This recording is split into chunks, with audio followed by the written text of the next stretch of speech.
Subscribe and share my channel Sudarsana. శ్రీమాత్రే నమః. శ్రీ గురుభ్యో నమః. శ్రీమద్దేవి భాగవతము 11వ స్కందము. మధ్యాహ్న సంధ్య తర్పణము, సాయంకాల సంధ్యా వర్ణన. మహాముని, ఇప్పుడు సాయంకాల సంధ్యను గురించి తెలిపెదను.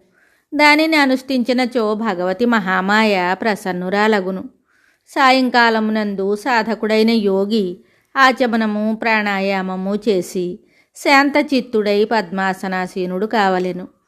శృతి స్మృతులకు సంబంధించిన కర్మలందు సగర్భ అగర్భములను 2 విధములైన ప్రాణాయామములు కలవు. ప్రాణవాయువును నిరోధించి చేయు ప్రాణాయామములు కలవు. ప్రాణవాయువును నిరోధించి చేయు ప్రాణాయామమును సగర్భ అందురు. కేవలము ధ్యానించుట వలననే అగర్భ సిద్ధించును. అగర్భ మంత్రకము. భూతశుద్ధి తరువాత సాధకుడు కర్మయందు ప్రవృత్తుడు కావలెను. లేకపోయినచో దానిని కర్మ అని చెప్పలేము. లక్ష్యమును స్థిరపరచుకొని పూరక కుంభక రేచకముల ద్వారా దేవతను ధ్యానించవలెను. విద్వాంసులు సాయంకాలము సంధ్య చేయు సమయమున భగవతి సరస్వతిని ఇట్లు ధ్యానించవలెను. భగవతి సరస్వతి ఇప్పుడు వృద్ధావస్థను పొంది ఉన్నది. ఈమె శ్రీ విగ్రహము కృష్ణవర్ణము. కృష్ణవర్ణ వస్త్రములను ధరించి ఉన్నది. తన హస్తములందు శంఖము చక్రము గద పద్మములను ధరించి ఉన్నది. గరుడ వాహనము మీద విరాజమానయ్యి ఉన్నది. చక్కని రత్నములు ఈమె శోభను పెంపొందించుచున్నవి. వడ్డాణము కాలి అందెల నుండి మధురధ్వనులు వెలువడుచున్నవి. ఈ జనని మస్తకమునందు అమూల్యమైన రత్న నిర్మిత కిరీటము కలదు. తారహారములతో ఈ దేవి సుశోభితయ్యి ఉన్నది. మణిమయ కుండలముల కాంతితో ఈ దేవి కపోలములు పరమశోభను సంతరించుకొనుచున్నవి. పీతాంబరమును ధరించి ఉన్నది. ఈ జనని సచ్చిదానంద స్వరూపిణి. సామవేదము తత్వమార్గము ఈమె అంగములు. స్వర్గలోకమును వ్యవస్థీకరించుట ఈమె చేతులయందున్నది. సూర్యమండలము నుండి ఈమె ప్రయాణించును. సూర్యమండలము నుండియే ఇప్పుడిచ్చటకు వచ్చుచున్నది. నేను ఈ దేవిని ఆవాహనము చేయుచున్నాను. ఇట్లు భగవతి సరస్వతిని ధ్యానించి సాయంకాలపు సంధ్యను సంకల్పము చేయవలెను. ఆపోహిష్ట మంత్రముతో మార్జనము, అటులనే అగ్నిశ్చేతి మంత్రముతో ఆచమనము చేయవలెను.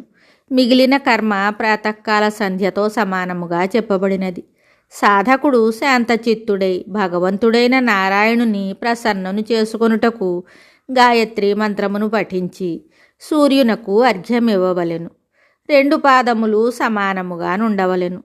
దోసిలియందు జలము నిండి ఉండవలెను. మండలమునందున్న దేవతను ధ్యానించి క్రమముగా అర్ఘ్యమును ప్రదానము చేయవలెను. జలమునందు అర్ఘ్యమొసగు మానవుడు మూర్ఖుడు, అజ్ఞాని అని తలంచబడును. స్మృతులను ఉల్లంఘించు ద్విజుడు ప్రాయశ్చిత్తము చేసుకొనవలెను. తరువాత సూర్యమంత్రముతో ఉపస్థానమునరించి కుశాసనమున కూర్చుని గాయత్రిని జపించవలెను.